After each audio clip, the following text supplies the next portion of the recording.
You're here with Coach Thornblade. Like and subscribe. We want you. What's up, Coach? How we doing today? I'm doing great. Everybody's Good. back for more, and we appreciate it. We're grateful. Yeah, we're back for more. Yeah. Well, welcome back to Blades Banner. I'm your one of your hosts, Rob Thornblade, and this is Coach Thornblade, former coach, player, and broadcaster for the University of Michigan. And I was a walk-on and also did some coaching myself in my college in college. So welcome back. Happy to have everybody. We had a great win against Central Michigan. We got to see the kid unleash himself a little bit, get out there and get after it. Got to see Bryce Underwood play a heck of a game. Saw some things on the offense and defensive line that were promising for the season. And we saw some people step in and play pretty well for injured players. So overall, great victory against Central Michigan. We'll touch on that. We'll also talk about the Big Ten. And then, Coach, we'll break down Nebraska and see, we'll give us your game plan on what you see and what we need to execute to get a win there. So, Coach, first and foremost, what do you think about our win against Central Michigan? I mean, it was decisive, that's for sure. We did exactly what we should have done against a team of that caliber. They showed up, they reset, they played with determination, and I thought it was good that a lot of guys got to play, and that's great for morale. Also, it's great for competition. It's always important to have competition within positions. And there's some of those guys down the line, guys got in there and they did a real good job. I thought Sullivan, who played a lot at linebacker, was extraordinary. And then they took the wraps off the kid and they let him fly. And they have to let him fly. Let that kid play. With the understanding that he's so young and inexperienced, there will be mistakes, but he's got such great ability. And his ability to run, well, I was surprised. I knew he was a good athlete. That kid's 6'4". What's he, 6'4", Rob? 220, I think. I don't know what he's listed at. He's a big man and he's 18 years old. He just turned 18. And when he comes out of that pocket, it's an extra dimension. We talked about, just watch pro football and what Lamar means to the Ravens. And Mahomes came out of there. I just saw Baker Mayfield come out on a fourth down with his legs to make a critical first down to win the game for the Buccaneers. So that forces a defense to look at you differently. It also let him go and be creative on offense. And don't get 8 men in a box there and then run our head into the brick wall all the time. We got to take what they give us, and I think they looked at it a little differently. They opened it up, and I thought it was a decisive and good victory. Certainly, I expected them to win the game. I'm pleased that they won by such a big margin, and I thought they eliminated mistakes. Now, the competition, that's a program that has a new coach. A lot of players shift coaching shifts, and he's a fine coach, and they're going to be fine. But we did what I would expect us to do against a team of that caliber, and so that could either propel us to better things, and my sense is it will, or we could think we're better than we are, and we better not. We had better not make the mistake and get complacent, because Nebraska represents a huge challenge for us, and it is a critical game. Now, I like our running back. I like both running backs, but I like Justice Haynes. I like him a lot. I haven't looked. The kid at Oregon is supposed to be a wonderful running back, but for my money, he might be right now the best player in the league. He's extraordinary, and he plays with great desire and determination and resolve, and he's fiery, and I like that about him. I think if we get our RPO game going, Coach, between Bryce and Justice, I think we can really put a lot of points this season, but against Nebraska as well. With our zone running game and how Justice sees it, and then with Bryce making good decisions and throwing the ball to the open people and the easy targets, which we'll talk about a little bit later. I think he started to make better decisions throughout each time he got a chance to make the right play. He started to make the right play. Now he did throw one deep in the first half, got picked off, but he was feeding off the acceleration of running that touchdown in, I think, and was getting kind of excited to make another big play. So He after plays you make a big play, you with have enthusiasm. He plays yes, with enthusiasm. And that kid, he's a special kid. We all knew that coming in. We all had great expectations. He's living up to those expectations, in my estimation. And with this caveat, he will make mistakes. He's young. He's a young player. We saw JJ beat beat a team, beat the Bears, and then he came back and did not play well. And because he's young and inexperienced, that's a big part of it. People are gonna now. We're going against some big boys now. We're going against Nebraska, and they're going to try to defend him. And but I like Jordan. I don't want to. I don't want I to like minimize. Jordan Marshall too, Coach. I like him, and he's getting getting there. He's had difficulty. It's been pretty sticky in there when he's run the ball, but he runs hard and he's a big, strong running back. And there's some other guys that lined up in there that came in there that look good to me. So I think we have the tools. I like Big McCulley. I think that big receiver can be something. We need Klein back. The big issue will be So Klein looked the offensive line. Klein was running around pretty good. He didn't look. I mean, he played a little bit, but he didn't look. Hogan came in and made a big play, caught the ball, and we had there's another man in there, Marshall. Those kids are highly regarded or have highly touted, and so they came through in this game, and we have to now. You never stay the same. We talked about that. You either get better, or get worse. Got to get better, get better after this game. Our team, as a team and as individual, needs to continue to improve. We need to get better, and we face a huge challenge in the next game. Well, Now, I want I think a there's little a bit. couple. Hold on, Coach. I think that before we get off Central Michigan, there's just a couple things I want to touch on. Some places I saw us improve and get better and not get worse. Get that 1%. Bryce threw outside the numbers. I mean, he wasn't just throwing outside the hash marks. He was throwing outside the numbers. He had some great smash concepts, some big plays. Obviously, Samaj Morgan for the corner route. He threw another great corner route. He threw that go ball to Hogan that he caught on top of that corner. I mean, these are big time balls, outside the number balls.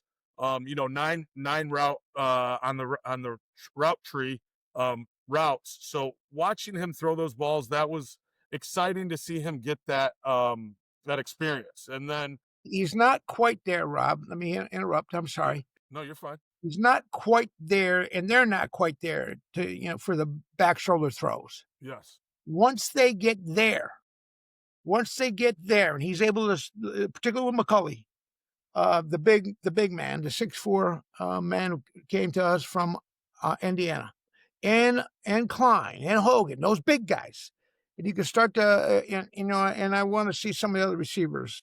Well, and that Some of those other guys come along. Once we start to do that, then we're going to take it to another level. We're not quite there yet, but the 50-50 balls, we're pretty good at.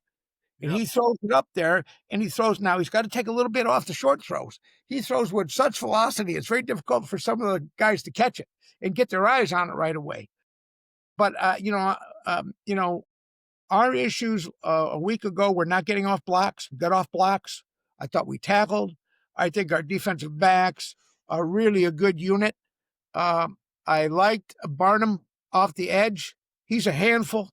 I mean, he is a handful. That kid is a factor. I mean, if they play him on the edge, I think he's a first-round draft choice. I think he's better on the edge than he appears to be playing inside. And with Rolander and Sullivan's coming along fast. I mean, he's a really good player and a really good athlete. Along with Hausman, I think we're good inside. And so when we got TJ Guy and Moore and then Big Barnum coming off those edges, we're a factor. Now the guys up front got to continue to get push, and they got to get off guys. There's a high level of expectation set by the great Mason Graham and Grant a year ago, 2 first-round picks. And we got to be stout in there, but we also got to get and there's ability in there. and we got to get going in there. And they did a real good job against Central. They shut down Central, Well, I think and we Barnum need to off shut down. like you said, coach, when he's standing up, he there were some missed run fits. Now he's coming off the edge. He has a two-way go, and he has a motor. He really could get after the quarterback. I think he's 6'4", so there's a lot of it's a lot to protect. There's a big You got to area. protect the cut. You're playing the So when cut. he's coming off the edge, he's not handling 2 or 3 guys coming at him or taking on a big guy. He could beat a tackle, and he's a strong and tough enough kid that there's going to be very few tackles in this league that can handle him, in my opinion. Well, we saw people like Brandon Hillman get in safety, get a gain some confidence. We I saw like our defensive backs. I yep. think we have a really good group there, and we got a lot of them, and So they hit. Hill had a nice corner blitz. We used to call that the cowboy blitz. Hey, come off to bring that corner off the edge. He was, playing man, looked like he's playing man, comes off, makes a big sack. We had some good Dotson had an unbelievable INT behind him. He's playing great coverage. The ball's misthrown. He comes off and makes a play. We had Goodwin made some plays.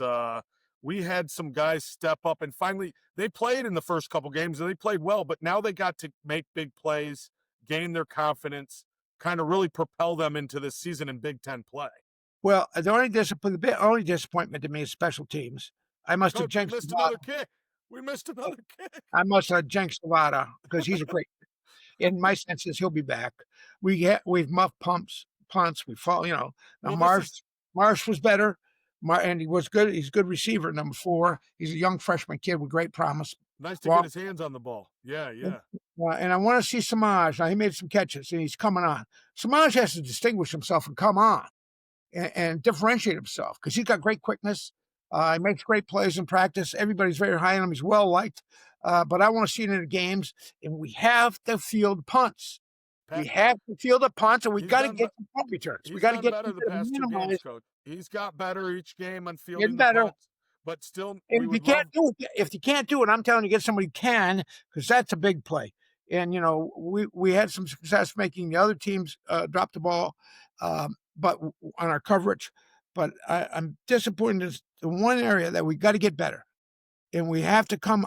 We cannot be average in special teams.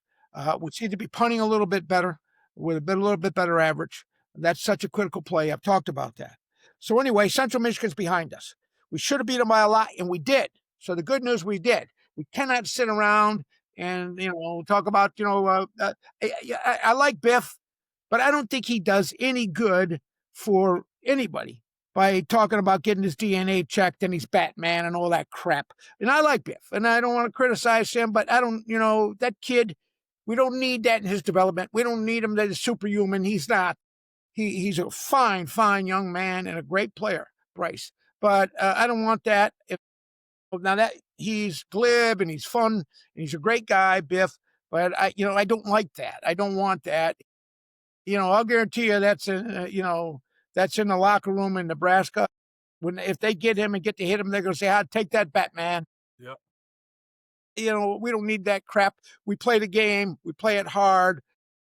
And look, he's a wonderful guy, Biff, and he's a great asset to us. But I don't think he needs it. It's nice. He's funny. It's great. But I don't like it. And I don't like it particularly with Bryce. We got to keep him going, keep improving. He knows he has great potential. He knows he has great ability, but let's keep developing. And let's not he is in the process. He's got a lot to prove yet. He played good against Central Michigan. And he played okay in the first game, but he was not good against Oklahoma, against a competitive team that when he was equally matched. So a long way to go. So he's not Batman. He's not a super. He's got to come along, and all of them do. Every single one of them. Now, this reminds me of a question I'll have for you, Coach. Is what did Bo tell you about coaching Anthony Carter when you when you said it was his 3rd season All-American and I went to Anthony and I said, Anthony, look, you're 3-time All-American, 3-time All-Big Ten. You're one of the greatest players to ever put that uniform on at the University of Michigan, in my mind, anywhere. Unbelievable player, gifted, talented, motor genius. So I said to Anthony, you're a veteran, so I'm not going to be on you before the first game. and you take care of it. And I trust you. You're mature. And the very first game of his senior year, he played his worst game. And Bo said, "What the hell did you do?" I said, "Well, I told him, Coach, I just told him, get ready. You're a senior. I respect you." He said, "You dumbass. You coach, and you never stop coaching. You never stop demanding excellence." And what he always said to me, and this is what he believed in coaching: you get what you emphasize. You get what you emphasize. So, and you always reinforce the fundamentals with even the greatest players that play. You do the fundamentals over and over and over again, and you reinforce it. And so it's that regimen is so important. In practice, you do individual, then you go to team, and then you go to offense, defense, then you go to team. And then you come together. So there's 3 phases to it. So you got to coach, and you don't sit around and tell them how great they are. You challenge them, and you tell them this week's going to be your biggest challenge, and not that you're Batman, but you're going to get your ass kicked. You better get ready because you're going into a hostile stadium. If you think that Oklahoma was a hostile stadium, those people down there, they fill that stadium win or lose. They got what the hell else is doing in Lincoln, Nebraska? It's become the biggest city in the state, almost as big as maybe not bigger than Omaha, but they're coming and they think they have a good team and they have a fine coach, so they'll be prepared. Yeah. So my sense is that our morale should be good. A lot of guys got in, but they haven't done anything yet.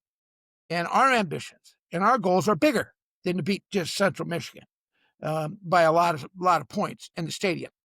We're sitting there with 1 loss. We can ill afford another loss. We might have a chance to get in with 2 losses. Notre Dame will not get in. Notre Dame will not get in because they are not in the conference, and they will not have a championship to play in. We could have 2 losses, still make it to a championship game, and then either by winning or losing that championship game, be one of the 7 teams taken from the SEC in the Big Ten. And then you look around, they're going to take some teams from the ACC. They're going to take Georgia Tech.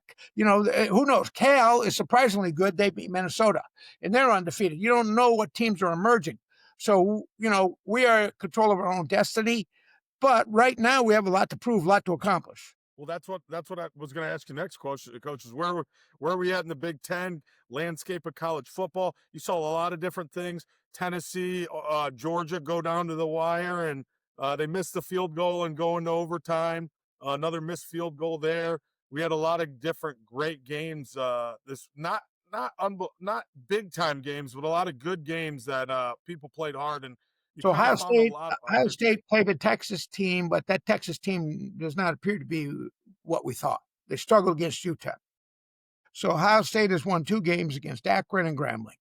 They're going to sit out this week before they play a big game, I think, that next week when they play Oregon on the 27th. Yeah, they play Oregon. Now, Oregon appears like they're 1-0, and USC is 1-0. We'll see what USC is like this weekend when they play Michigan State, who was 3-0. Who struggled a little bit against Youngstown State, who has a wonderful program, but they should beat Youngstown State decisively, and they did not, and they got the players hurt. And then you got to travel all the way out to the West Coast. Now, they got to find coach. Coach Smith is a good coach, but, Lincoln Riley thinks this is the best team he's had since he's been at SC. So we'll see what happens out there. They lead the conference because they played conference games. They beat the 2 worst teams in the league, what appear to be, in Purdue and Northwestern last week. So they're both 1-0 in the conference. Illinois and Indiana play this weekend, and that's a huge game, and that'll have impact on how everything shakes out. My sense is Illinois is is pretty good this year, so we'll see. But Cignetti proved last year that he's a competitive, tough guy, and he gets his teams ready. We'll see what happens there. Iowa is Kurt Ferentz became the winningest coach in Big Ten history, and that is to his great credit.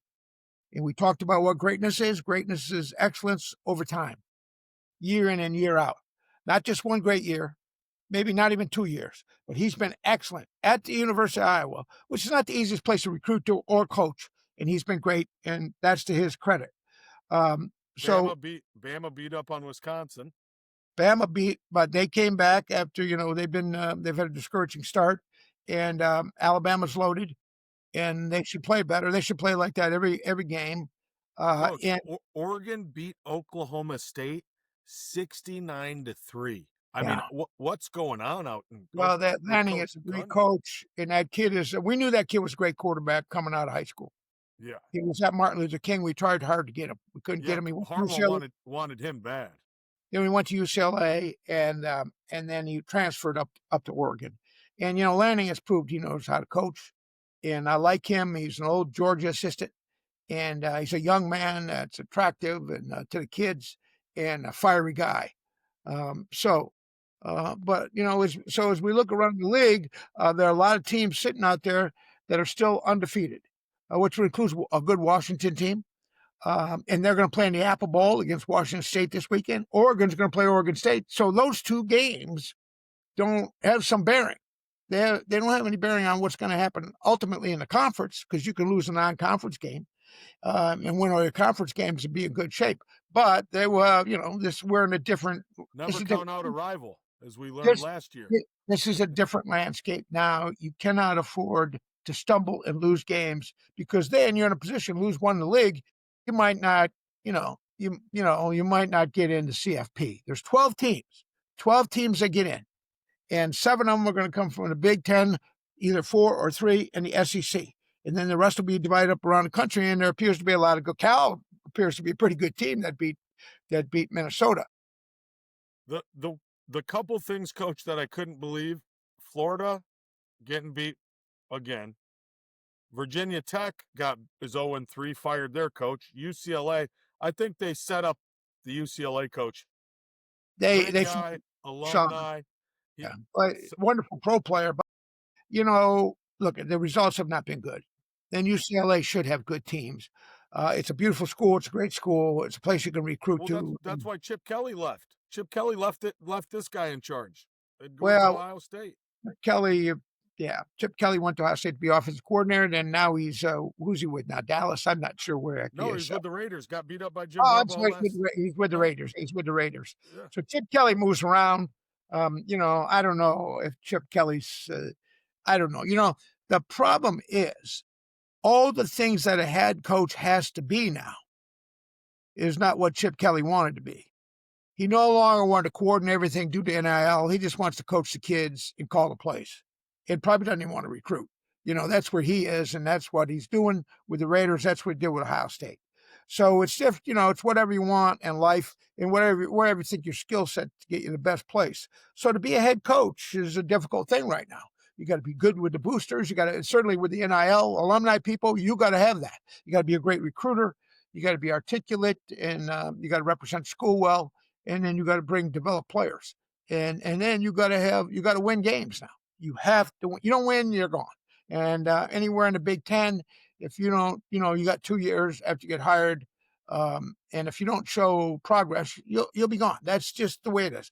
They pay them all a lot of money. They pay the assistants a lot of money. So you got to win. So I feel bad for Deshaun, but UCLA felt like, I hate that when they make moves in the middle or end the season, give them a chance to pull the thing together. But at by the same token, they felt like they had to make the move. And I'm not there. I'm not on the ground. I don't know assistant coaches, the players, if the place is in disarray, what his leadership abilities are. But I'm not. Hopefully, I got another chance. So anyway, as we look around the league, Nebraska is sitting there undefeated, and we have 1 loss. But we are both undefeated in the league because we have not played in the league. This is a critical game. There's no game more important in the nation. And the nation is interested in this game because Rule, historically, when he goes places, when he went to Baylor, when he went to Temple, his 3rd year, and this would be his 3rd year, is always a good year. He has a really gifted quarterback.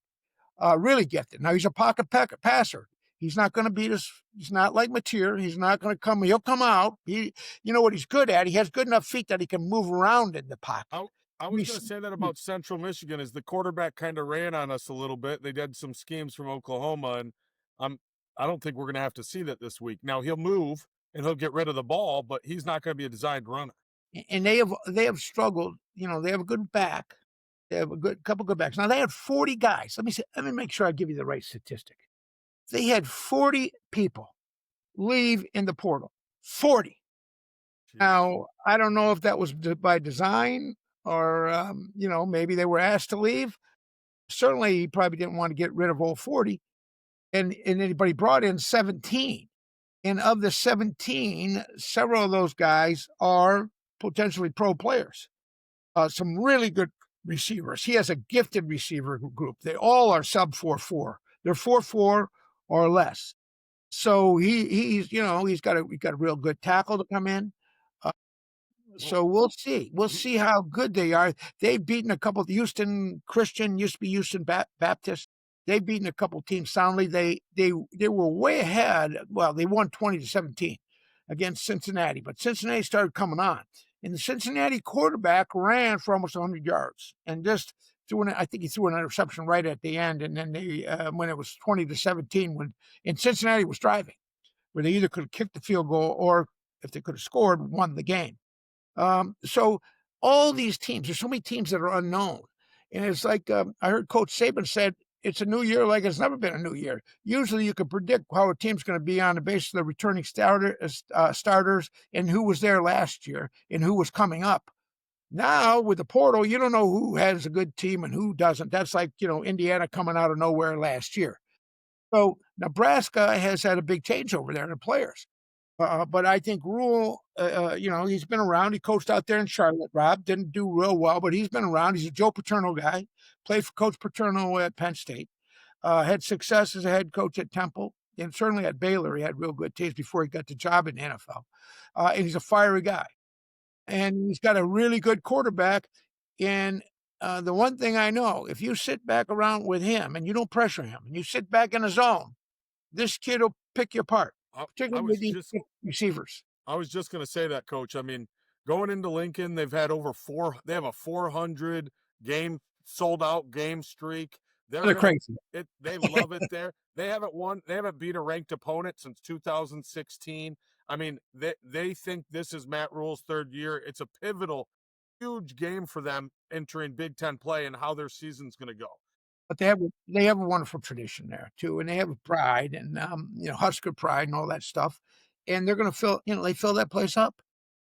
And this they think is their year to come back. They were 7-6. He didn't have a losing season last year, but he had a huge turnover on players. Now I'm not sure if there was some sort of an insurrection or something. A lot of them wanted to leave, or he just told them leave, Yeah. and then bring in new players. And I think in this day and age, if a guy's not good enough and you got him on a scholarship, you might have to encourage him to go to the portal and leave. Well, there's definitely some things. Yeah, there's definitely some things I'm looking at this And I game don't right. like that. I don't like that, by the way. Yeah, I was gonna say they operate. A lot of these guys operate like the NFL teams. They want to turn over and they want to try to get a leg up, and they want to. And once they get a hold of people, if they don't like them or like the way that they do business, they move on from them. And it's sad because it's college football, and that's not what it's was predominantly about forever. But now it's a Well, whole in the different old landscape. days, you'd bring in freshmen and you'd develop them as people. Coach Schembeckler used to say, if and I heard him, I can hear him saying it to me right now. If our program no longer the major goal, aim, and objective of our program is to develop the individual as a person, as a student intellectually, spiritually, and as an athlete, and see him realize himself and get his degree. If that's not the goal, the objective, and that's not what we do, then we have lost our way. So people can, evaluate that for what they want. I think these kids I like young people. I still think they're great. All these kids are highly motivated everywhere. If a kid goes to play major college football or major college athletics, he's made a choice to commit himself to try to be great. And I think an intercollegiate athletic experience, certainly for me it was, I think you'll say the same thing as a coach and a player, was a valuable thing that helps you later in life and also is a heck of a lot of fun and great joy when you do it. The thing is now, though, with all these agents and and I talked about this, outside influences, is to bring people together as a family to believe in each other. Now, we have one thing that Coach Saban said works against us. I kind of look at it the other way. He said that Coach Moore, now he was there every day until 12 o'clock against Central Michigan. At 12:01, he was suspended and could have nothing to do with the practice. Couldn't review film, couldn't talk to the coaches, couldn't talk to the players, could do nothing. Sit at home with his new baby. And we hope the baby's doing great. And not be connected in any way with the program until 11:59 Saturday night after the Nebraska game. Now, our players have taken umbrage to that. I also take umbrage to it. I don't like this penalty. You know how I feel about the sign stealing thing. It is not the biggest, like the Big Ten commissioner says, it's the biggest crime or travesty or in the history of the Big Ten Conference. That's crap. I know schools that were having kids take steroids and doing all sorts of other stuff, and you have 25 seconds. Everybody changes their signs. Those guys are holding up they're holding up these cards, these different color cards, like this. You don't know what the hell's live, and so I don't want to hear about it. We broke a rule. I don't believe in breaking rules. I think the penalty is unjust, and I think removing the head coach from young players and college players is not right. I think that's an unjust penalty. We can fight over the money and all that crap, and we will. And and Michigan will litigate that. And the NCAA never wins litigation. And if they do so, if we do that, there'll be discovery. And that means we're going to find out who was turning us in, who was investigating us outside the NCAA. And my sense is we'll find out some interesting thing. And I would think the NCAA and the Big Ten Conference probably don't want that anyway. So we'll probably come to some resolution on the money thing, which would be ultimately $30 million over a period of time and to us. But I do not like you taking coaches away. There's a real relationship between injuries and you got to have one coach for every 10 players. And if you don't have that, you get injuries. It's proven. There's data on all this. I mean, Coach, I don't want to get started. Sorry, I got started on it. No, I'm just telling you, if it's the 12th game of the season and your live signaler is the same guy from the first game of the season, that's your own fault. If you don't change your signals every game, who the hell doesn't do that? Little League Baseball, it's two figures, three figures, five. The catchers, I don't want. They do it in Division III NAI. We would change signals. Of course you do. Of course you do. You're not stupid. Yeah, it's insane. Oh, and then you got 25 seconds. The quarterback. Remember this: 50% of what the quarterback does, he does before the snap of the ball. He's going to evaluate the defense on the basis that he's going to try to get in the right play. There's a Mike linebacker. He's going to tell the offensive line. He's going to call blocking adjustments. Then he's going to talk to his receivers. And then we're going to run motion. Then the defense is going to change the defense. And this is what we're going to do to Raiola. Wink will disguise coverages. He's going to fool Raiola. He's going to think it's man. Then they'll get in the zone. Then it'll be man in zone. Then it'll be zero coverage where he brings the house at him. And he will pressure him. And then it'll be up to Raiola to make the plays, and we'll see if he can process it and do it. And they're going to do the same thing to Bryce. That's the game. Will Dylan Raiola, he has the highest completion percentage in the Big Ten. Bryce has the lowest. Will Dylan Raiola keep taking what we give him to go down the field, or will his eyes get big? He's been pretty good, Rob. His longest was 40 yards. He has not forced the ball. I watched all the highlights. I watched the first Cincinnati game. He is making great decisions with the football coach, and he is getting everybody involved. He has made some really good throws. He's taken what people give him, and then they're getting down the field and they're scoring in the red zone. Now, the past two games, the teams that they played, who knows? But, against Cincinnati, they got up big and then they fought back, and then Cincinnati came back and they still won the game. But I'm telling you, Raiola has been able to find where to throw the ball in zone coverage. We now, on defense, have given up some plays in zone when the quarterback gets outside the pocket.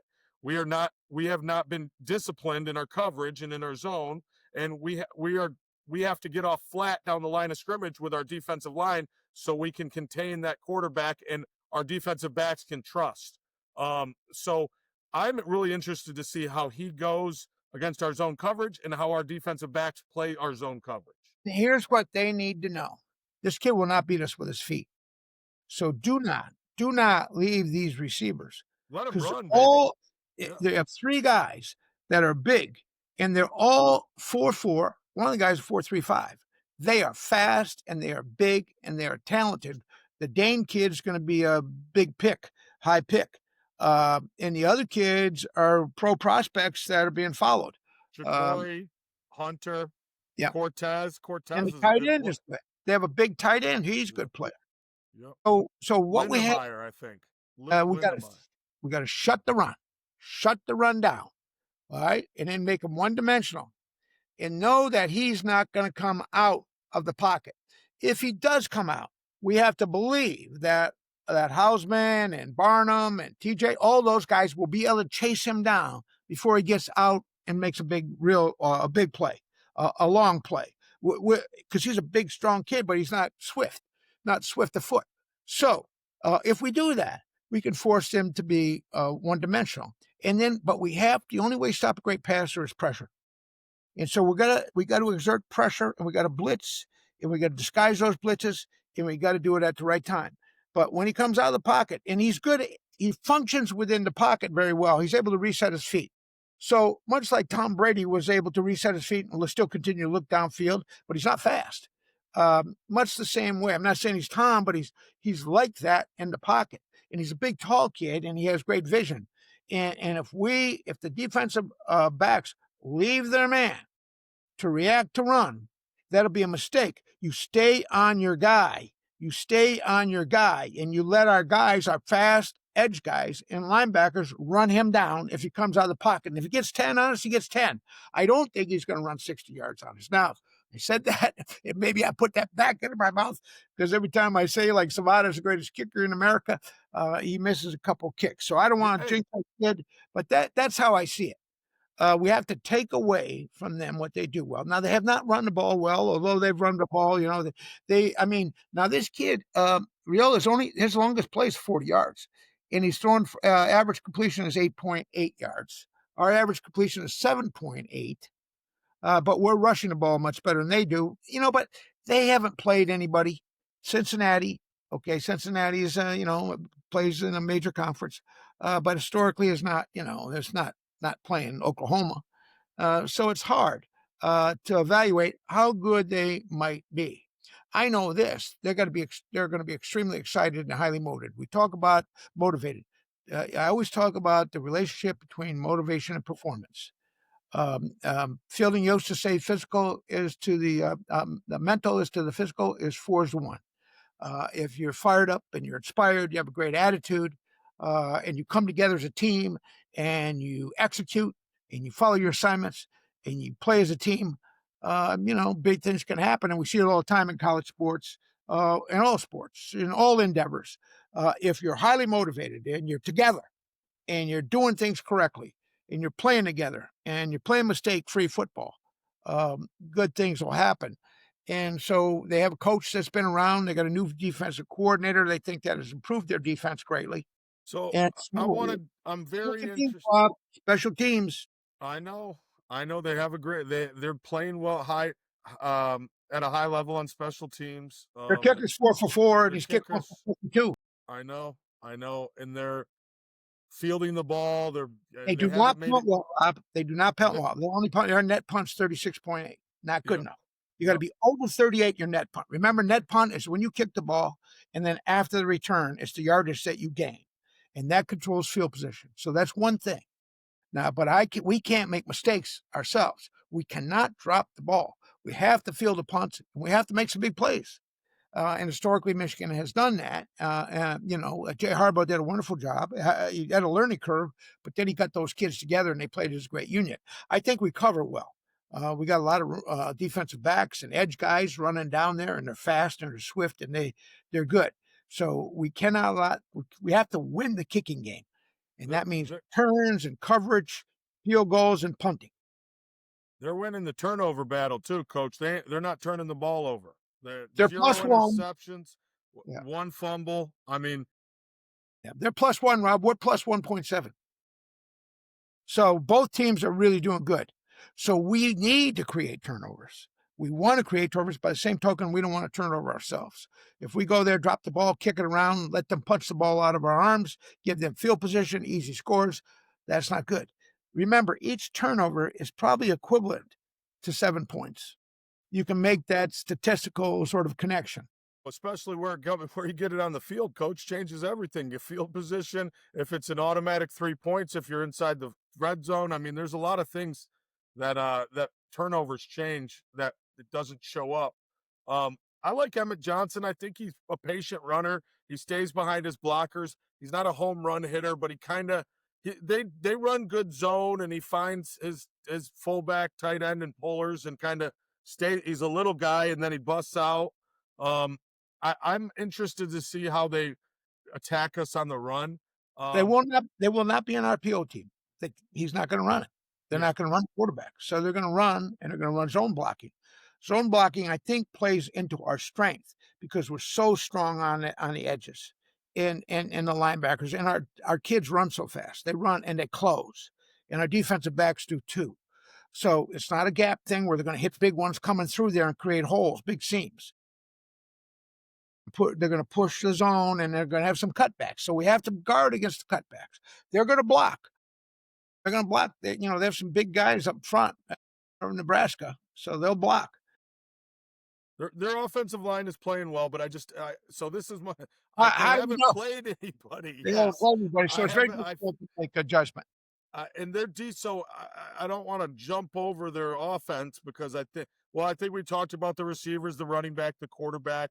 You know, Matt Rule had RG3. He's been in the pros. He's had all these guys. He's had very high power offense. He's had great quarterbacks. I think this is his third year. Baylor, RG3 at Baylor, yeah. Yeah, I think this is his third year that he's gonna this is his next step. But I don't think they have, in my estimation, the offense or defensive line that we have right now on the field. Now, the thing I did want to talk about, Coach, is on the other side of the ball, how are they going to defend us? So I was watching the Cincinnati game. They run a lot of it's like a 3-3-5 or 3-3-5 where the linebackers there's three down linemen, but the linebacker's a stand-up edge player, and they do a lot of game with them. And then they'll also get into a 4-2-5 and get a real four down lineman in there. But I'm interested to see how they play our formations, what they have on there, if they're stunting every single play, or if it's going to be that they're gap responsible. I don't think, what are they going to do when we bring in 7-0 linemen? And when are we going to, like you said, Coach, we run into the brick wall, we bring in 7-0 linemen, we run into the brick wall. When is that? So how long are we going to do that until we Well, have something off of it? when When they we get bring in, eight people in the box, we have to let the kid go and throw the ball and let them automatic and get in the right play. Now, they're going to disguise that. So the way they're going to try to defend us is disguise the coverage and fool him. And also destroy our blocking, which is, sophisticated up front gap. So when you play a gap team, you want to penetrate into the gaps and turn the shoulders of the linemen. So there's no seams that are created. So a lot's going to depend on, we've had some injuries, we've been nicked in there, but we're getting back, and we're going to our offensive line has got to continue to evolve and play good. And that's critical. That's critical to our football. Klein is a really good blocker. He's back. Bredesen is good, he's good, Rob, leading the way. So, I'm worried offensive line. These I think games, we need to stay in 11 and 12 personnel, Coach. I think one tight end, maybe two. I don't think we need to condense everything down. I think it helps us out if we spread it out. We get three receivers on the field, and that we get that stand-up end out there. I think we run it into the boundary right at that guy. well, we Um, got to, he's got to go up there and he's got to count. It's math. It's simple math for the quarterback. so We want, we want Raiola has done that well for Nebraska. He's made good run calls, numerical advantage calls. Yeah. Um, Well, that's what he's going to do. Raiola's going to be that guy. He's yep.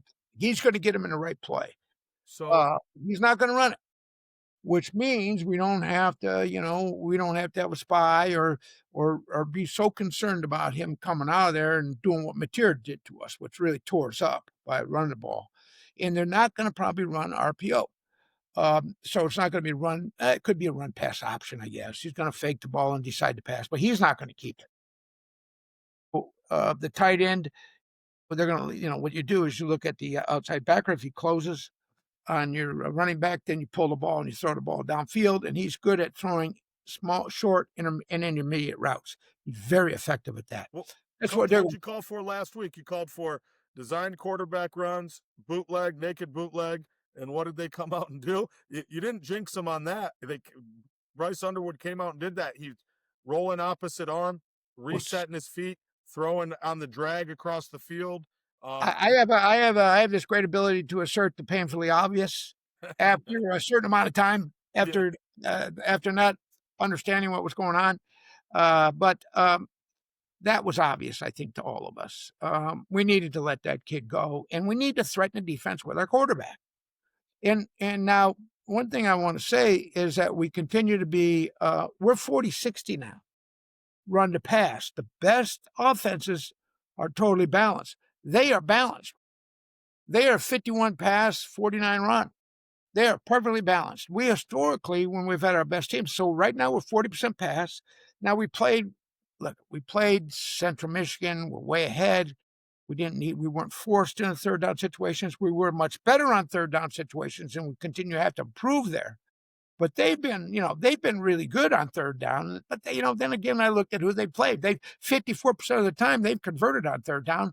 Much of it because of Raiola in his expertise, and a lot of it is because they have not been, really challenged. So they're going to find out a lot about themselves, and so will we. We're going into a hostile environment again. We do not have our coach. Now, I said Coach Saban said that's it's going to hurt us. Our kids are upset about it. Our players are upset, and they want to win this for Sharon.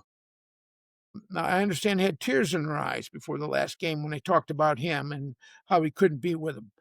They care deeply about him, which, that's a big thing. They care about the leader, and they want to please the leader, and they want to win for the leader. Sharon's a good leader. Obviously, that's an indication of it. They want his affirmation, and they want to do well for him. For Bo, that's all you wanted to do. If the old man said you played good or you were tough, that's the greatest thing that ever happened in your life.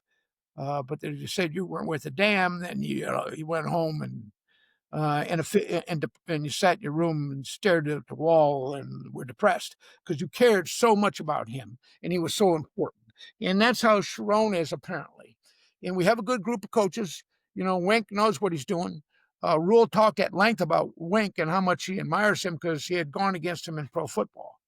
And so Wink's going to come up with a good plan to pressure this quarterback. And he knows that he's got to pressure him, and we got to get to him. And now I think we have 7 sacks, don't we? I mean, they have a lot of sacks too, by the way. well, Coach, talking about your being balanced on one of our Instagram posts, Coach, God, what's her name? Jessica Herman's dad, Coach Herman. Jim, Coach Jim, Herman, the 97 national Jim Herman. championship quarter. He said, run the ball and be physical equals success will always be the winning strategy, even in today's football. Well, there's a defensive coach. Yeah. So what he's saying is what he learned from Bo.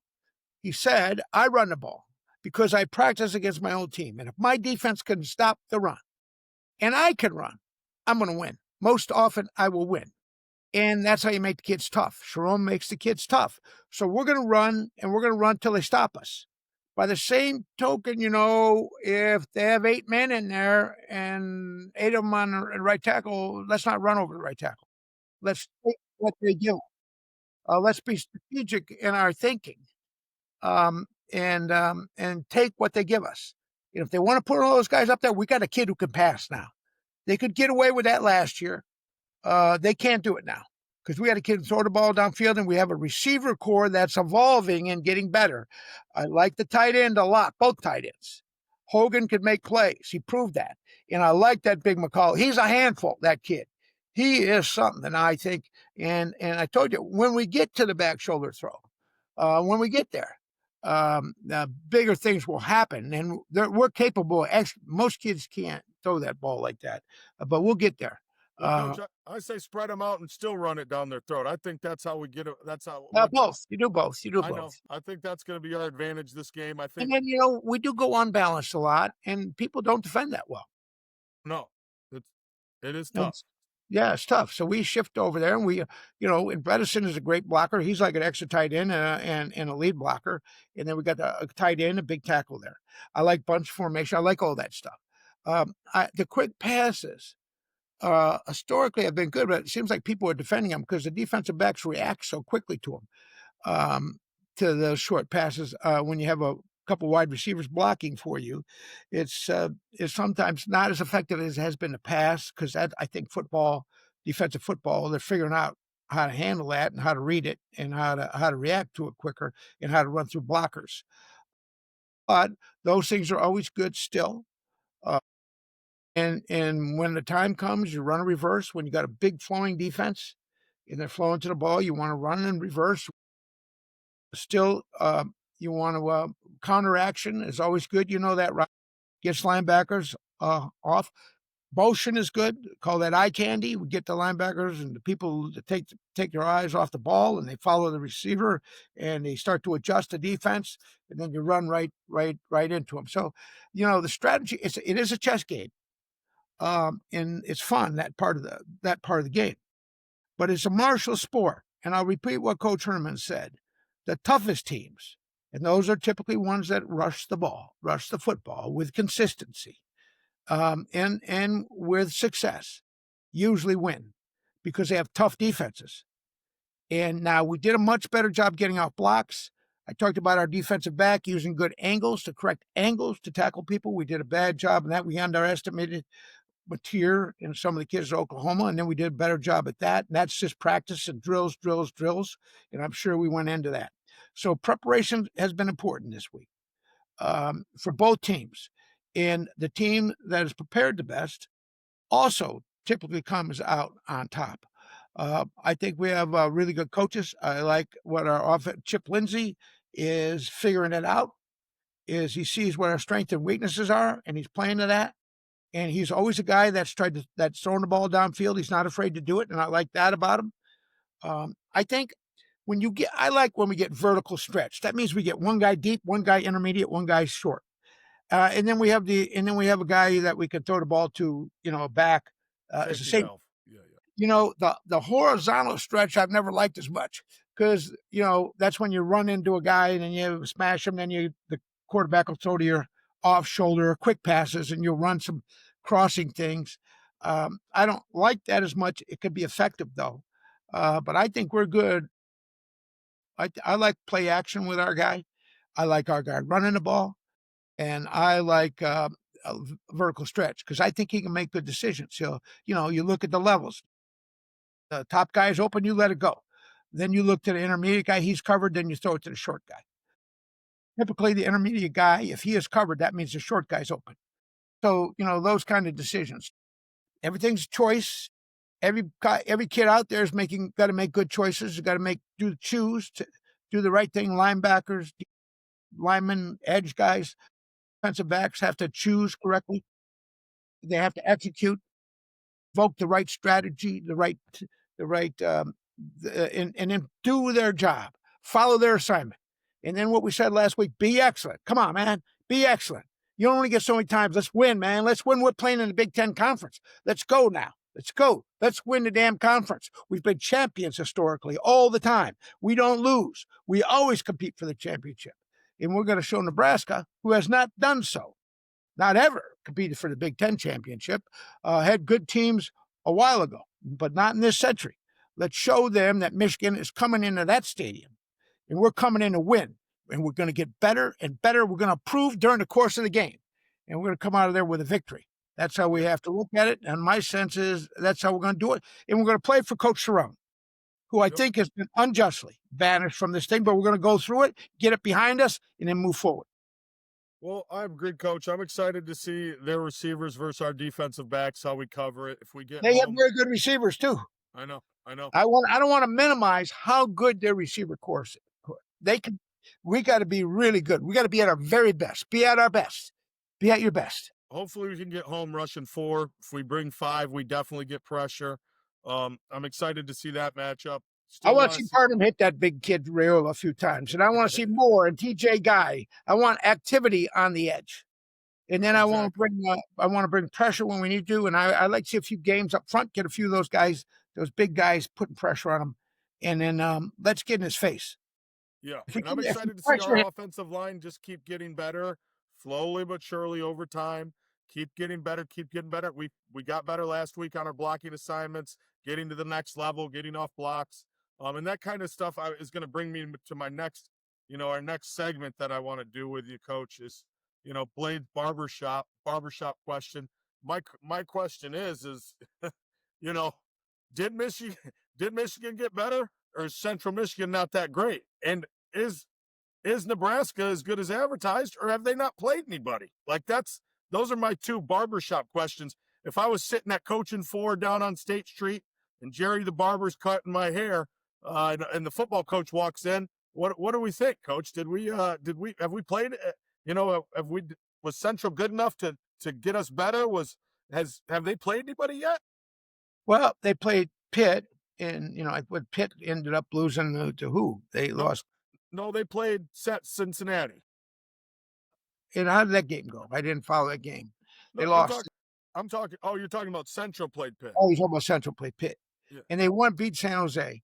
But when you put 600 yards on anybody, that's a big number.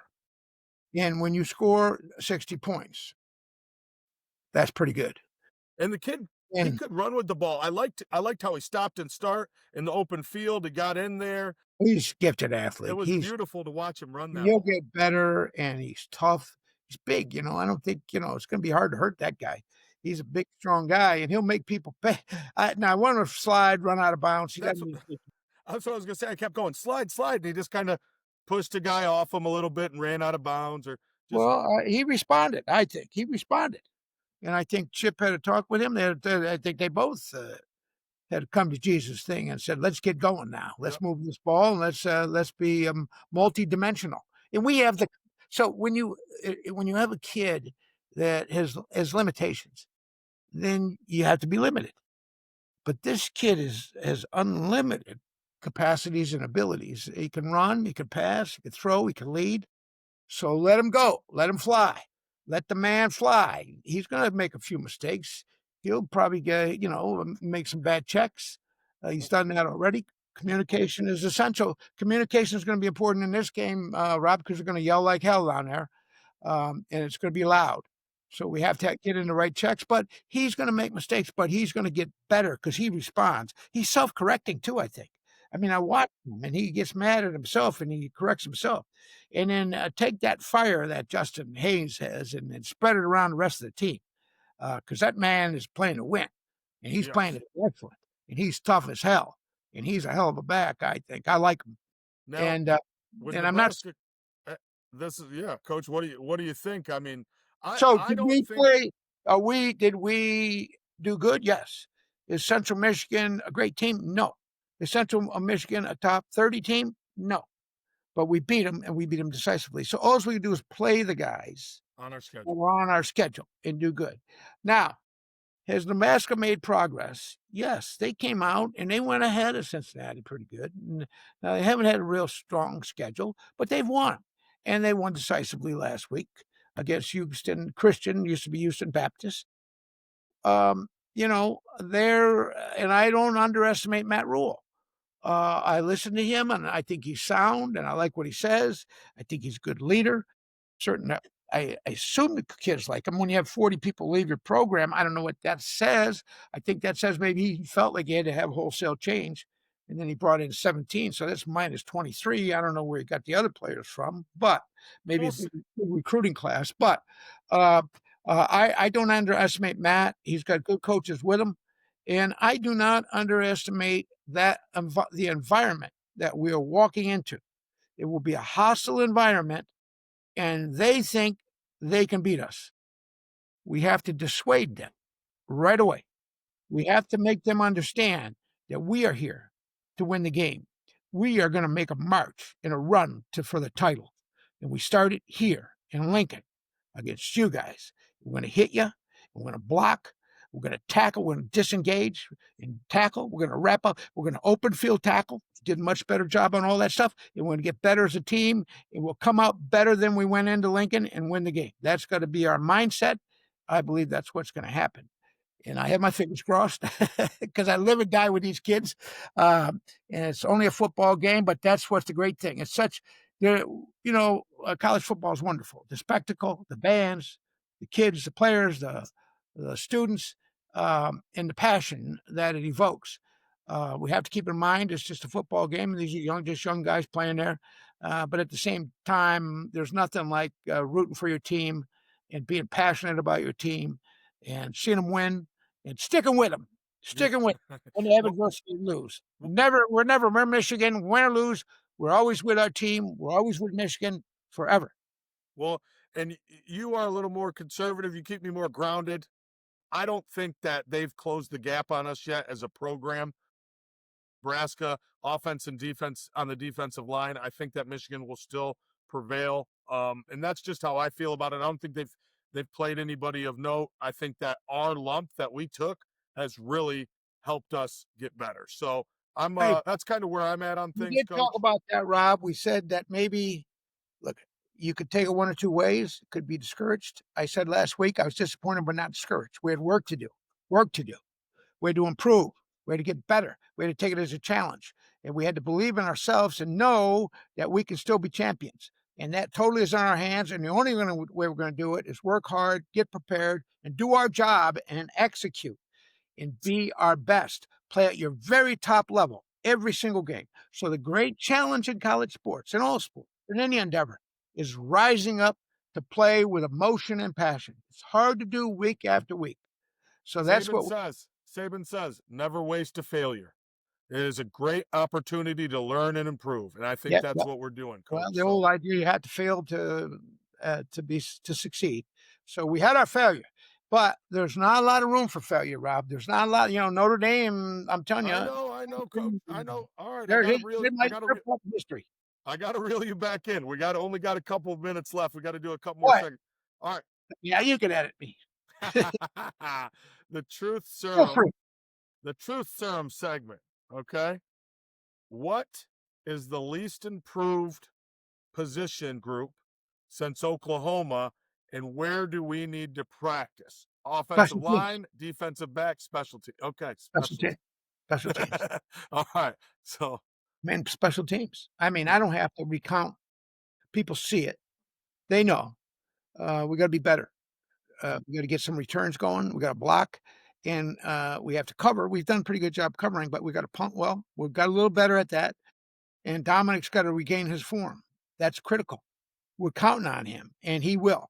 The ones that he's missed have not been, horrible. Still missed them. You got to put him through the uprights. He can do it. Now I don't know if there's a new holder. I'm not even sure. I haven't evaluated that new snapper. Maybe it some of those things are plays a big factor, man. holder and snapper. My God. Yeah. You know that. You coach special teams. You Yeah, know yeah. better than me. You know better than me, and it takes and it takes a big effort. And we can't have dumb penalties on special teams, blocking in the back and all that stupid stuff, and across the board, we can't have penalties. There's going to be penalties invariably, but we got to fight against that. No mistakes. Eliminate mistakes. No Well, mistake. my last segment, I think, I don't know if you're going to give me the same answer, is fix it and forget it. What do we need to fix, and what do we need, and we can throw it away and forget it and move on. Where do we? We can forget the last game. Yeah, I was going I to don't. say open field tackling. I don't want to forget. We did much better. I thought we did. Look, I thought our defense was, Yeah, outstanding. yeah. And I thought we let the kid go. We let him be a player. What did Bobby Bowden tell us that one time when he came to see us, the old great coach of Florida State? If you got a hunting dog, let him hunt. Don't harness him. You got a thoroughbred there, man. So thoroughbreds want to run. Let them run. I'm not just talking about running with the ball, but let them fly. Let the eagle soar. Let that kid go. And knowing that, you don't got to protect that. But don't tell him he's Batman. He ain't Batman. Uh, I love Batman, though. I Hey, do look I, I like that girl a lot, I black one woman. so yeah, that's one of the I was gonna tell you one of the new school versus old school. I was gonna do a segment new called New School versus Old School. Coach, I kind of like the Biff Poggi. I said building his confidence, but usually Biff is Biff, God bless him. He's who hey, he is, God bless him. usually you're right. Hey, I always say, hey, I think this is great. Then you usually end up right about these Coach sort of Muller, things. you know what Coach Muller was saying? Woody Hayes said this. Somebody puts his arm around you and tells you how great he is, you should punch him in the mouth. He said, he has set you up. You are being set up for failure. So I just think, look, it's nice to say he's really gifted, and he is. Everybody could see that. He was rookie of the year in the Big Ten, rookie of the week in the Big Ten. But, he is not. He is not Tom Brady. He is not, Allen. He's not he's not Mahomes, he's not that yet. Can he get there? Hell yeah, he can. This kid, sky's the limit. But at the same time, you gotta make it happen on the field, and you gotta execute. And you gotta be a great player, play within yourself, do the right things, make good choices, and lead. And he's got all those things going for him, and he can do it. There's a lot expected of him. And I think initially they wanted to protect him a little bit, but don't protect him on the field, protect him off the field. You know what I mean? Get him, make sure that he stays focused with all the stuff that comes at you, and everybody wants his autograph, and you know everybody wants to talk to him and see him and meet him. And right now he's got a job to do. He's got to go to school, and he's got to lead the team, and he's got to get prepared. He's got to look at the cut ups. He's got to understand. He's got to be Tom Brady. First guy in, first guy out, first last guy out. Study, study, study, study, study. So there's nothing they can show him that he hasn't seen before and doesn't know how to react to. Well, I got the Wolverines coach 31-20. So we'll see what happens down there in Oklahoma Uh, or in Lincoln, man. It's Nebraska. gonna Well, it's the same area of the country, y- that's the old Big Eight. Those are the yep. old Big Eight teams, Oklahoma, Nebraska, and those were the big teams in that conference. And So and and they had another great strength big coach bat. that so was it the first two strength coaches in college football, Coach Gittleson and the guy from Nebraska? Yeah, yeah, boy, that the greatest straight coach in the history of straight coaches, Mike Gibbons. Now he's Exactly. eccentric. He is an eccentric human being, but he's one of my best friends, and I love him. That's what Bo said. That Gittleson, he's eccentric because Mike was 2 tours of Vietnam. And Mike had a thing about authority, but he loved Bo. But he, he learned as a young man not to trust people. But was great. You know what he was good at? He was good at evaluating the tasks that were required in each position, and then the developing weight programs so they could execute those tasks efficiently by becoming stronger. And also, he was concerned about injury and injury protection, and that was strengthening the joints and all those things. This guy read books like this on cellular anatomy. I said, "What are you studying about?" He said, "Mitochondria." I went to him. I said, "Holy cow, do I have mitochondria?" He said, "Yes." I said, "Will penicillin cure it?" But he's looking at He was looking at protein and all this stuff in the cells and cellular development. He very sophisticated, brilliant guy. He got his master's at Michigan and was voted the outstanding student in kinesiology, physiology. Brilliant. He did a wonderful job. Put 160 guys in pro football, including Tom Brady and so many other great Woodson, so many other great guys. And you ask them how they feel about him. So the strength coach can have a big impact on the team. Boyd Apley was the first strength coach, and he had big, strong guys at Nebraska and did a great job. I'm partial to Mike. He's my friend, and I love him. Yeah, absolutely, coach. Excited to see these blue buds go to at each other this weekend in Lincoln. I appreciate your This is time it, as Mike. all. This is it. Big Ten Conference. Forget about all the other stuff. This is the conference. We are going to march towards the conference methodically. Get better, get better, get better. Amen. Go blue, coach. Go blue.